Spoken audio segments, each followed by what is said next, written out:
사랑하는 여러분, 오늘 이 시간에 함께하게 된 것을 진심으로 환영합니다. 여러분이 지금 이야기를 듣고 계신 것은 결코 우연이 아닐 것입니다. 치열한 경쟁과 불확실한 미래 속에서 지쳐있는 여러분의 마음에 오늘 하나님의 말씀이 선포될 때 간절히 구해왔던 응답과 돌파구가 열리기를 간절히 기도합니다. 오늘 이 이야기에 귀 기울이시기 전에 잠시 하나님의 은혜를 주변에 나누는 일에 동참해 주시면 어떨까요? 구독과 좋아요를 통해 이 채널을 알려주시면 더 많은 분들이 이로의 메시지를 듣게 될 것입니다. 여러분의 작은 손길 위에 하나님의 축복이 함께하기를 기도합니다. 혹시 지금 깊은 정신적인 어려움이나 우울감 속에서 홀로 힘겨워하고 계신가요? 어두운 방 안에 스스로를 가둔 채 한 발자국도 떼기 어려운 무력감에 시달리고 계신가요? 괜찮습니다. 괜찮습니다. 모든 것을 한 번에 해결하려 하지 마세요. 주님께서는 우리에게 단 한 걸음, 바로 지금 내디딜 수 있는 그 한 걸음만을 원하십니다. 내일 일을 염려하지 마십시오.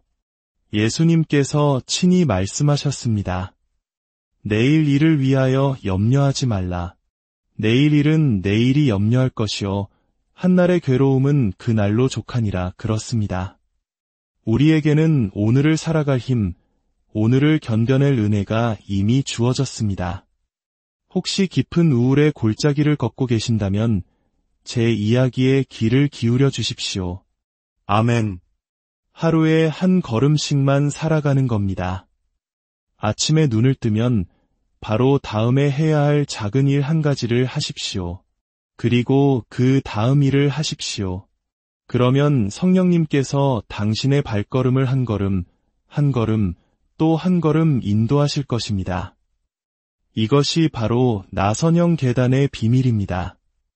우리는 계단의 끝을 볼 수 없지만 한 계단씩 오르다 보면 어느새 전혀 다른 높이에 서 있는 자신을 발견하게 됩니다.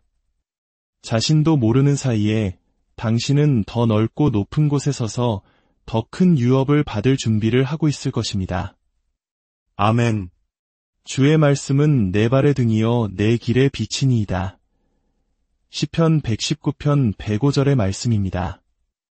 1800년대에 이스라엘을 여행했던 한 남자의 기록을 읽은 적이 있습니다. 그 시절에는 지금처럼 버스나 자동차 같은 편리한 교통수단이 없었습니다. 여행자들은 낙타를 타고 사막을 건넜고 안내인들은 그들의 짐을 들어주었죠. 해가 지고 칠흑 같은 어둠이 내리면 양손에 짐을 가득 든 안내인들은 길을 밝히기 위해 자신의 발목에 작은 등불을 묶었다고 합니다.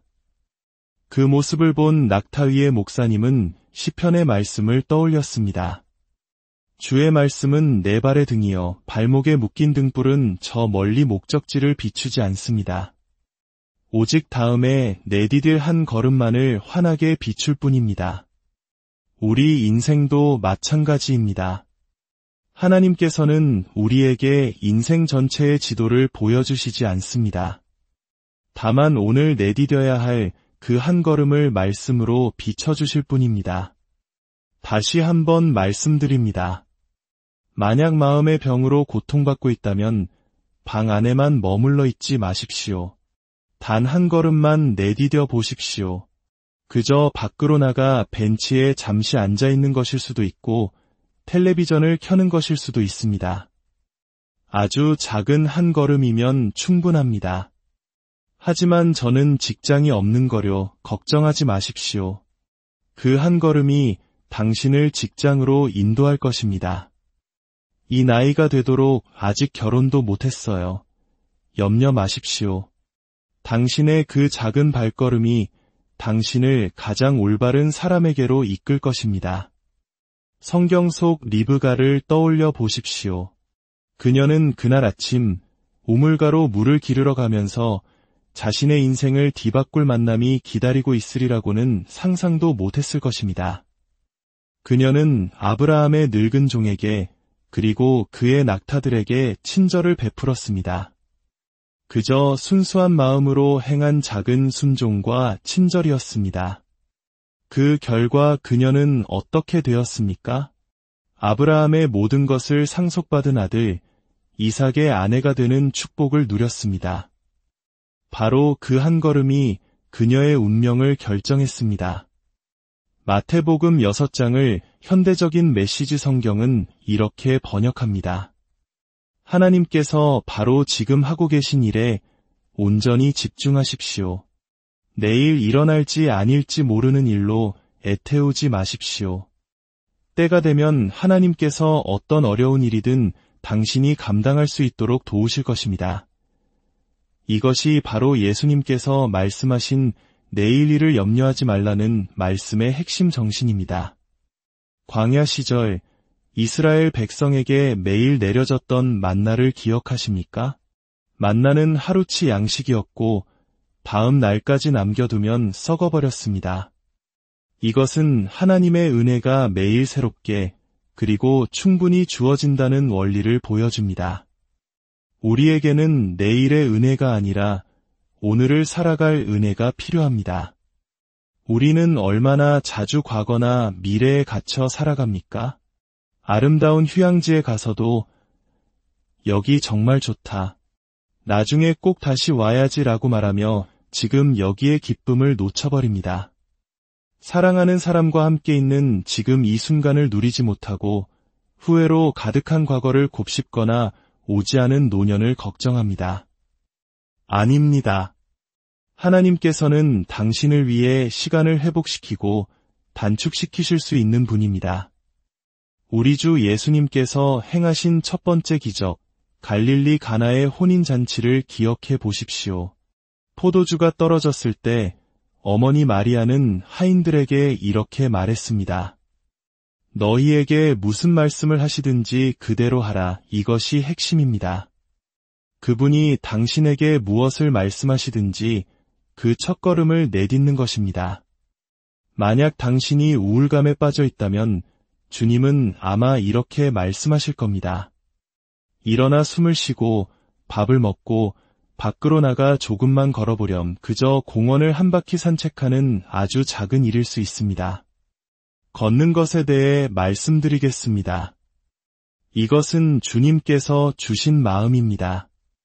주님께서는 여러분 모두에게 다시 걷기를 시작하라고 말씀하십니다. 최근 한 저명한 뇌과학자의 글을 읽었습니다. 그는 꾸준히 걷는 사람, 하루에 30분이라도 걷는 사람은 신체 건강뿐만 아니라 뇌 건강에도 엄청난 도움을 얻는다고 말합니다. 특히 야외를 걸을 때 우리의 마음은 평온을 찾고 창의적인 생각이 샘솟습니다. 위대한 작가 찰스 디킨스는 걸으면서 수많은 영감을 얻었고 페이스북의 창업자 마크 저커버그는 직원들과 걸으면서 대화하는 것을 즐긴다고 합니다. 아이디어가 흘러넘치기 때문입니다.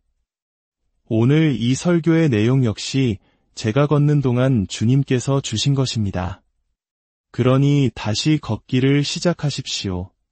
여러분의 삶에 걷는 시간을 포함시키십시오.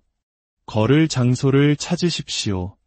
집에 앉아 텔레비전만 보고 있으면 눈앞의 태산은 점점 더 커져 당신의 시야를 완전히 가려버릴 것입니다. 일어나십시오. 예수님께서는 38년 동안 걷지 못했던 병자에게 말씀하셨습니다. 일어나 내 자리를 들고 걸어가라. 걸으십시오. 걸음을 통해 온전함으로 나아가십시오. 걸음을 통해 건강 속으로 들어가십시오. 아멘. 하나님께서는 우리에게 한 걸음씩 나아가라고 말씀하십니다. 눈앞에 보이지 않는 것들 때문에 두려워하지 마십시오. 그저 주님의 음성에 순종하십시오. 주님은 당신에게 무언가를 공부하라고 마음을 주실 수도 있고 배우자와의 관계를 회복하기 위한 지혜를 주실 수도 있습니다. 깨어져가는 관계 속에서 어떻게 시간을 되돌릴 수 있을까 고민하고 계십니까? 성경은 지혜롭게 행하여 세월을 아끼라고 말합니다. 하나님께 지혜를 구하십시오. 그러면 그분은 당신에게 한 번에 한 걸음씩 무엇을 해야 할지 보여주실 것입니다. 어쩌면 하나님은 당신에게 말을 줄이고 더 많이 들으라고 말씀하실지도 모릅니다. 말하고 싶은 충동을 억제하고 그저 들으십시오. 아니, 그렇게 작은 일 하나가 뭘 바꿀 수 있겠어요? 라고 생각할 수 있습니다. 하지만 그냥 들어보십시오. 지금 이 순간 많은 분들이 자신의 첫걸음이 무엇인지에 대한 하나님의 음성을 듣고 계실 겁니다. 배우자와의 관계 혹은 10대 자녀와의 관계에서 어려움을 겪고 계신 분들에게 주시는 말씀일 수 있습니다. 그분이 말씀하시는 그 작은 한 가지를 행하시겠습니까? 무엇을 말씀하시든지 그대로 하라. 그러면 시간과 공간의 법칙은 당신이 걱정할 문제가 아닙니다. 하나님께서 시간을 압축하시든 되돌리시든 그것은 그분의 영역입니다. 당신은 그저 한 걸음씩 나아가면 됩니다. 때가 되면 당신은 어느새 더 넓은 곳, 더 위대한 소유 가운데 서 있는 자신을 발견하게 될 것입니다. 여러분, 예수님께 모든 것을 말씀드려 본 적이 있습니까? 기도는 어려운 의식이 아닙니다. 마치 가장 친한 친구와 대화하듯 그저 걷는 동안 당신의 마음을 털어놓는 것입니다. 하나님, 어떻게 기도해야 할지 모르겠어요. 하지만 주님께서 결코 저를 떠나지 않으신다는 것을 압니다. 지금 제 마음속에 있는 걱정들을 그냥 말씀드려도 될까요? 제 몸에 나타난 이상 증상 때문에 걱정이 돼요. 제 아들이 요즘 반항하는 것 같아 마음이 아픕니다. 이렇게 솔직하게 주님께 이야기해 보십시오. 놀라운 일이 일어날 것입니다. 당신이 은혜를 주세요, 힘을 주세요라고 간구하기도 전에 그분은 이미 당신에게 힘을 부어주십니다. 예수님과 함께 걷고 난 후에는 설명할 수 없는 변화가 찾아옵니다. 아, 무언가 달라졌어. 이유는 모르겠지만 더 이상 불안하지 않아. 그때 당신은 깨닫게 될 것입니다. 예수 안에 있는 우리에게 라는 찬송가 가사는 그냥 노래가 아니었구나. 그분은 정말 나의 가장 가까운 친구시구나. 우리는 기도를 1시간 채워야 한다는 율법적인 생각에 사로잡힐 때가 많습니다. 하지만 사랑하는 친구와 커피를 마시며 대화할 때 시간을 재는 사람이 있습니까? 기도는 의무가 아니라 관계입니다. 우리 중 많은 이들이 너무 강한 척합니다. 육신이 너무 강해서 모든 것을 스스로 인내하려 합니다. 가족들조차 우리가 겪는 고통을 모를 때가 많습니다. 하지만 최악은 예수님께조차 그 사실을 알리지 않는 것입니다.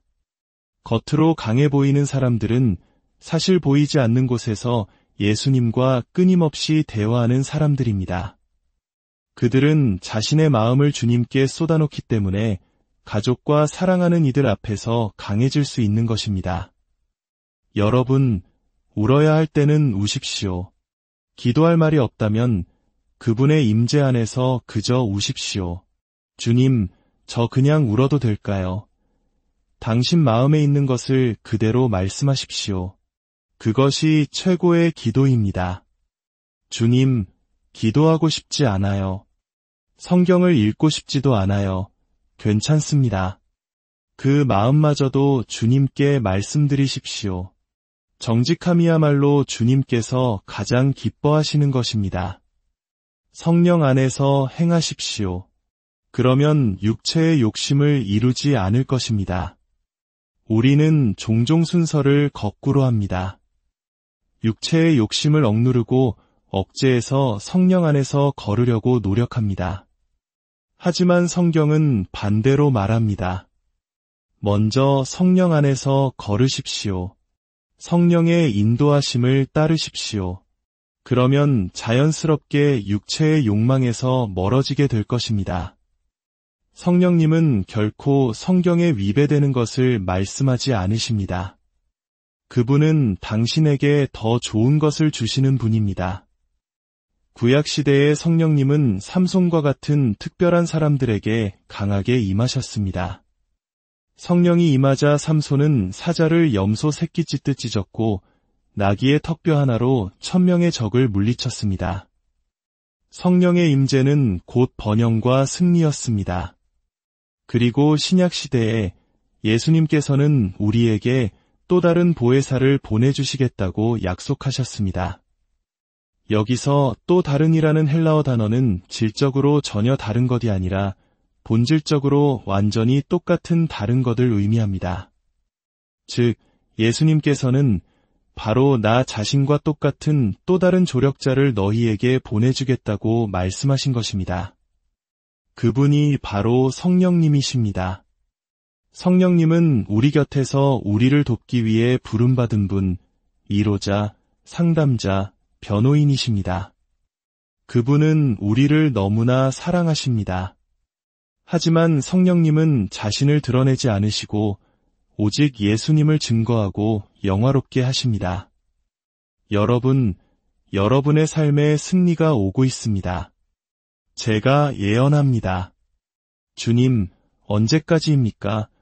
라고 부르짖는 많은 분들에게 주님께서 말씀하십니다. 승리가 오고 있다.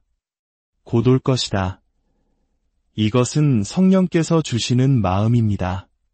베드로가 고넬료의 집에서 복음을 전할 때 예수의 이름으로 모든 믿는 자가 죄 사함을 받는다는 말씀을 선포하자 성령께서 그 자리에 있는 모든 사람에게 임하셨다고 기록되어 있습니다. 여기서 임하셨다는 단어는 창자가 돌아왔을 때 아버지가 아들을 끌어안았던 것과 똑같은 단어입니다. 죄 사함의 복음이 선포될 때 성령님은 우리를 따뜻하게 안아주시는 것입니다. 하나님은 당신이 겪고 있는 모든 것을 아십니다. 당신 마음속의 모든 두려움과 걱정을 아십니다. 그 모든 것을 예수님께 말씀드리시겠습니까? 지금 당장 조용한 곳으로 가서 예수님과 단둘이 이야기하십시오. 당신을 묻고 있는 것, 두렵게 하는 것, 걱정되는 모든 것을 쏟아내십시오. 당신의 마음이 완전히 자유로워질 때까지 모두 털어놓으십시오. 그렇게 할 때 당신은 놀라운 기적들을 보게 될 것입니다. 당신이 주님께 말씀드렸던 바로 그 영역에서 변화가 시작될 것입니다. 그분의 빛 가운데 드러난 모든 어둠은 빛으로 변할 것이기 때문입니다. 모든 성도들이 아멘으로 화답합시다. 하나님을 찬양합니다. 주님의 살롬, 그 평강이 당신의 모든 어려움 위에 가득합니다.